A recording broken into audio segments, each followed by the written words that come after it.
Like most people, I love adding new habits. I have all of these great ideas and like my heart is in the right place, but sticking to new habits is honestly one of the hardest things for not just myself, but for a lot of people to do. I have read probably way too many different books about habits, creating habits, all of that. However, I did not actually get to the point where I could stick to the New Year's resolutions and the new habits that I was wanting to create until I understood this one thing. That's what I'm going to share with you in today's video, why sticking to these habits and resolutions is so much harder than we think it's going to be or than we feel like it should be, but also the kind of guidelines, best practices, rules, if you will, for actually sticking to your habits. If you're like me and you spent a lot of time kind of beating yourself up thinking, I'm just lazy, I feel like there's something wrong with you, that you can't find the motivation to do the things that you want to do, whether it's like working out, eating healthier, but you don't even start and then you feel bad about yourself for not starting, or you start, you make it 3 days and then you quit. That is honestly, like across the board, what I think most of us experience is an ability to have like the internal thought and idea and internal motivation, if you will, to like do the thing, create the habit, but the actual doing of the thing and sticking to the doing of the thing beyond just a couple of days seems like it just always slips through our fingers and we can never do it. Then we feel like a failure. And it's just this like terrible cycle that we put ourselves through. I do think it's important to acknowledge there are reasons why we don't stick to habits and goals that we create for ourselves. There are endless reasons why, and everyone, will be a little different and kind of have their own reasons. There's a few categories that the reason why would fall into, and I bet if you stopped and thought about like the goals or habits that you've created that you've, quote unquote failed at, you could probably pick out one of these categories as part of the reason why. One is that you don't like doing it. Not just that like, it's sort of benign, but that you actually don't enjoy doing it. It's hard to motivate ourselves to do things that we don't like or enjoy in any way. Another kind of category is that you have imposter syndrome. You tell yourself, even as you're starting this thing and doing this thing, that you shouldn't be, or maybe even other people in your life, family or friends, are discouraging you a little bit or not encouraging you, kind of lacking in support there. And that just feeds that imposter syndrome that you're feeling about like, why do I think I can do this? And you kind of get in your own head about it. One of the number one categories that always gets me, I miss a couple of days and then I fall off the wagon completely. This is so common. Missing one day turns to 2, turns to 3, turns to 4, and then we just give up. And there are some other like life-related reasons, things that aren't so internal, but factors going on outside that you can't control. One big one is that you've tried to make too many changes at once. You've tried to kind of reinvent your whole life all at once. That seems very glamorous, but it's almost completely impossible to do. And then the other kind of piece of that, the sort of two horns on the same goat, if you will, is that maybe there are circumstances in your life that make this habit that you're wanting to create or this goal that you're wanting to achieve kind of impossible at the current time. So you've set yourself up for failure before you ever even really started. And lastly, this one's special for the ADHDers out there in the crowd. And let me know in the comments down below if you relate to any of these, if any of these kind of categories you're like, yep, that's me, that's why. Let me know in the comments. But the last one is you actually start out with so much gusto, like so much excitement, so much like I'm in it, that you burn yourself out very, very quickly and just like putter to a stop because you went too hard, too fast. You just got lost in the sauce, if you will. Okay, I'm very guilty of this one, and it's a very like ADHDer thing to do. And you're probably like, all right, great, Angie, thanks so much. This was very depressing. Thanks for letting me know that all of my goals and habits I've created for myself are not going to happen. That's not true. Now we're going to go over kind of the blueprint, because it is very important to note a few things. Anything that you really, really want to do, any change that you really want to make, like that's really important to you, if it's worth doing, if it's worthy of your time, it's going to be hard. The good stuff doesn't come easy, right? It's going to take some work. It's important to not go in with like rose-colored goggles thinking we can make these changes without there being anything difficult, any kind of roadblock or stumbling block, or just ourself in the way. Everybody is a little bit different. So what's going to work for you and how this is going to work for you is going to be a little bit different. As I always say, eat the meat, spit out the bones, right? When we talk about best practices, all right, the first thing, this habit or goal, it needs to be tiny. And that seems so counterintuitive. We want big outcomes. We want big results. In order to get there, we have to start with tiny inputs, okay? If we don't want to do the like gas up and burn out, we've got to start with tiny habits, tiny goals. That's actually where today's video sponsor comes in just perfectly to demonstrate exactly what I mean. This is the perfect example of a tiny habit. I still, as a 40-plus-year-old woman, when I went to my annual exam, I'm still struggling with iron deficiency, which actually has had a number of kind of what seem like odd symptoms for me, but things that I'm like, I really do not want to experience this if I don't have to. Obviously, like fatigue, tiredness can actually increase your anxiety levels, but also brittle nails, as well as too much hair shedding or hair that is like prone to breakage. That's where Mary Ruth's Organics comes in, the vegan liquid iron. It's a berry flavor. It's a liquid iron. I can have a very tough time with iron supplements. Have always been very hard for me, but this one is not hard on my stomach. A tiny habit that I enjoy and very quickly can start to feel the benefits of is going to keep you motivated to keep taking the supplement. Obviously, iron is super important for blood production, your cellular health, your energy metabolism, and your overall health. That's why you can have those feelings of tiredness, lethargy, all of that related to an iron deficiency. Mary Ruth actually uses a unique form of iron that's more bioavailable, but it's called ferroshell. It has a higher absorption rate, as well as being like overall more tolerable than iron salt. So I think that's why this one doesn't upset my stomach or make me feel icky when I take it. I've shared with you guys before about the Mary Ruth's liquid multivitamin that I take. I've added this in. All of the Mary Ruth's products are Clean Label Project certified. So they've been third-party tested to ensure that they are free from toxins and contaminants. So you know you're getting only the good stuff in your vitamins and supplements. If one of your habits for this year, one of your goals for this year is to regularly take supplements and you're looking for amazing supplements that do what they say they're going to do, absorb really well, taste good, and are going to get you the actual results that will keep you motivated to keep taking them, then definitely check out Mary Ruth's. Like I said, I have a discount code for you. It's MRO Angela B. That is going to get you 20% off your order on Amazon or on Mary Ruth's website. So like I said, maybe eventually you want this habit to turn into regularly taking your supplements, eating healthier, drinking more water. Like all of those things are kind of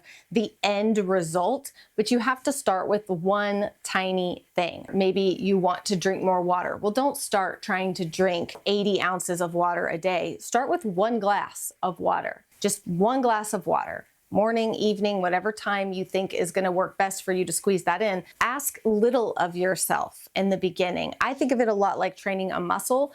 If we just started out lifting like super heavy, it would be very difficult, and there would definitely be days where we would just completely burn out and be unable to do it. So starting out with like lower weights and building up, this is all just like proverbial weights, you know what I mean? Starting out with smaller habits and building on top of those, adding more to them, is a path that is much easier to go down, something that is much more likely to stick. Like I said, tiny, but also just one. Just one. You overachievers out there, I know you. Why? Because, well, I am you. We want all the things and we want it all right now. We feel like we can do it. We can give ourselves tough love. We can be hard on ourselves. So we're going to start all the big habits and we're going to start all of them right now today. It's just a recipe for failure every time. Start with one habit. Now, if you're like, that's not going to work, I have all of these goals and plans. Yes, but how many times have you had the goals and plans and they've not worked? You've not stuck to them. That's, again, why you might potentially be watching this. It's because you've tried your ways. Now you need to try my ways. Start tiny and start with just one thing at a time. It's very hard to do when you have big end goals, but I promise you, it's the best way to ensure that these goals and habits actually like stay and the goals come to fruition and we get to the end of the line that we want to get to, the finish line. That's the word I'm looking for, the finish line. Simplified here, all right? This habit needs to be something that is you're only asking this of yourself one time per day. I know. I know, calm down. I feel like you probably want to throw things at me right now because you have big goals. Things like that are things that we just don't stick to. So I'm going to keep coming back and reminding you that if it seems like elementary and like I'm trying to take you back to crawling and you're ready to run, understand that we're doing this because we keep failing at our habits. So we've got to like break it down. All right. So that's why I said supplements, we're taking once a day, not a 2 times a day supplement, or if it is, you're only taking it once. If it's drinking more water, you're drinking 1 glass of water 1 time a day.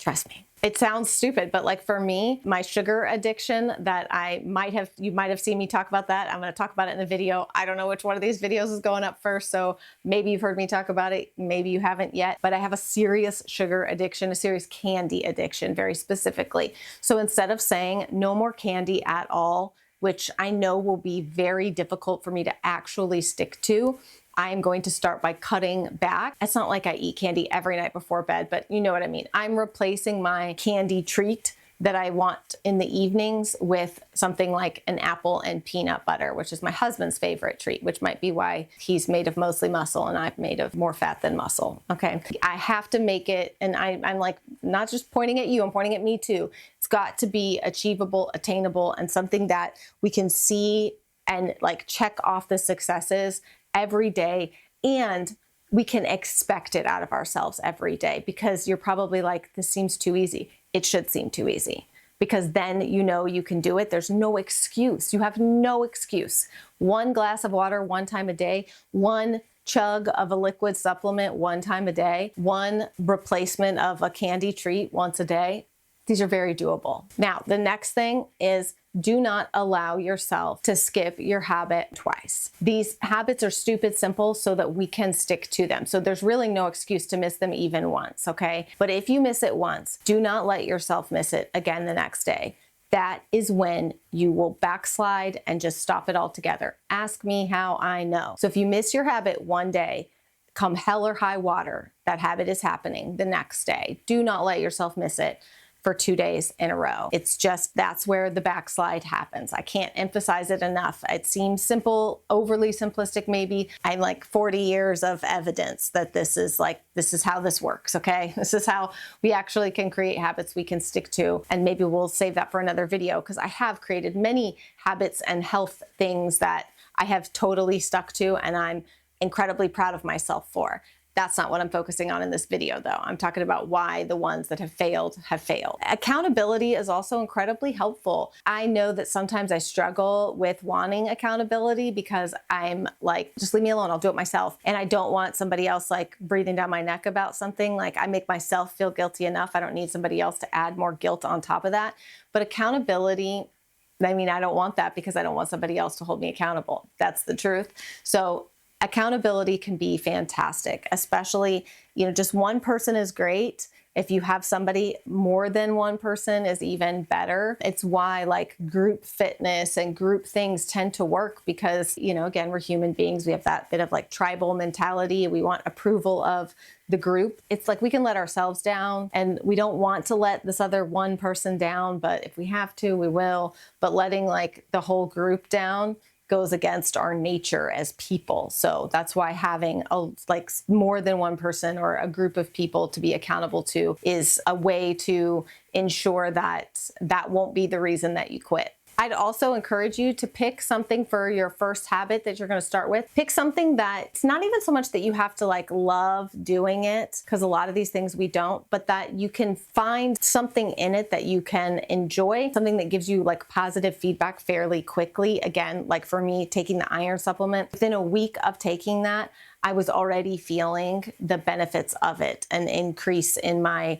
mood, but also just in my overall like alertness and not having that lethargy and tiredness. I was sleeping better. So when you can start to see and feel the reasons why it's working well for you, that makes it a lot easier to stick to, right? You don't want to miss it because you don't want to go back to feeling not great again. Like I said, these are going to be hard sometimes. They're not going to feel good sometimes. We need something that has like a little bit of positive reinforcement for us. And the biggest piece of advice that I would give you, the biggest guideline I've had to create for myself, is to just start doing it. Don't wait for a Monday. Don't wait for like I need to order all the accoutrement I need for this habit. No, just start. I need to wait till I have everything. That's why we're dumbing it down to the most simplistic, because you don't have to wait till you go to the grocery store and buy all the health food and replace all of that.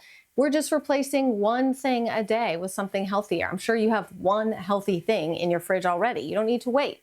We're just drinking one glass of water a day. You don't need to wait till you go buy that special water bottle that has, all the ounces by the hour so you can check it off or whatever. We don't need to wait until we get the fancy gym clothes. We can work out in our pajamas, all right? If we're just starting, there's no way the workout is so intense that it can't be done. And basically, I could work out in what I'm wearing right now, all right, if I really wanted to. Might tear it, but you know what I'm saying, all right? We could work out in pajamas if we need to. We have to stop making excuses and just start right now, today, where we are with what we have, and start with those tiny habit, one time a day. Keep it really, really simple for yourself. And if you feel like, oh, this feels so elementary, I'm just dumbing it down, we're here because we're not good at sticking to these. All right. So we are just treating ourselves like kindergartners in the habit space.